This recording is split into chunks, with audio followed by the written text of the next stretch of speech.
it used to be. Joining me is Federal Treasurer Josh Frydenberg. Josh Frydenberg, thank you so much for your time. Look, like you, nice I'm sure I condemn the violence of some of the men who hijacked that protest. But the sight of police firing rubber pellets or bullets, whatever they call them, like squash balls that leave a big bruise, at people wanting the freedom to go outside, did that shock you?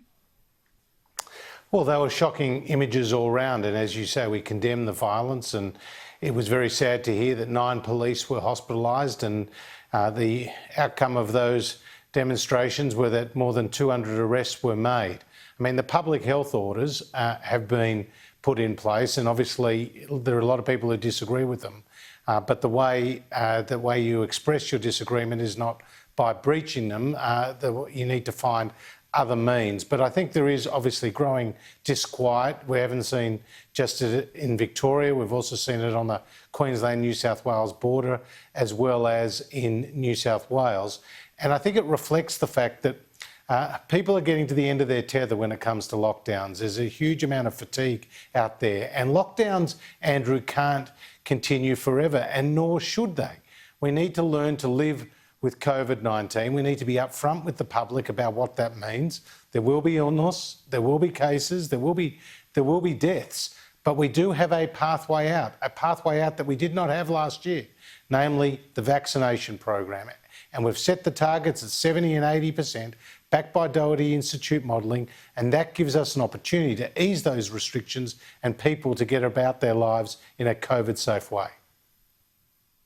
Yeah, but Josh Frydenberg, I mean, you heard probably Daniel Andrews today saying, look, there's not another way. There's only this way of doing it, and that's why all the premiers are doing lockdown, lockdown, lockdown. What would you do different? Well, it's clear that we need to get as many people vaccinated as possible, because that program offers a reduction in the transmissibility of the virus. It leads to less people getting seriously sick, and obviously it leads to less deaths. And that's what happens when you get to those numbers of 70 and 80%. The good news, Andrew, is that we're making huge headway in progressing towards those targets. 1.8 million doses being delivered in just the last week. I mean, our last week has been better than the best week in the United Kingdom over the course of their vaccination program. But it does not mean the end of the virus. And I've said it before and I'll say it again.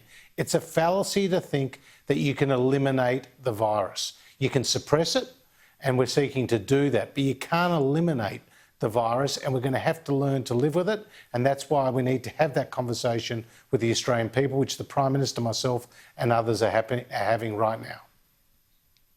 Yeah, but like I asked, what would you do differently? I mean, we're all, the Premier Andrews would say is the same, more and more vaccinations. But it seems to me that, you know, chasing people off beaches is counterproductive. What does that do? You know, chasing people off beaches, yelling at them for going to watch a sunset. Some of these restrictions seem absurd. Do you think it's gone too far? Has the balance shifted too much in favour of restricting people's freedoms rather than making life better for them? Well, the biggest issue, I've talked about this as well in the past, is about schools and about the inability of kids to get an education in the classroom. And while we look at the health outcome about preventing COVID, we've also got to think about the other health outcomes, namely the impact on people's mental health and the terrible impact it is having on a lot of young people. So it's about getting the balance right. And I would love to see a system where we're able to mitigate some of the impacts of having kids in the classroom, so more kids can get together in the classroom and get their education. Because, as you know, we've had more than 200 days in Melbourne where we've been subject to lockdown, and kids have lost more than half a year of their schooling in the classroom. And when you're in the most disadvantaged backgrounds, you may not have English as your first language, you may not have the computer systems at home, you may not have the parental supervision.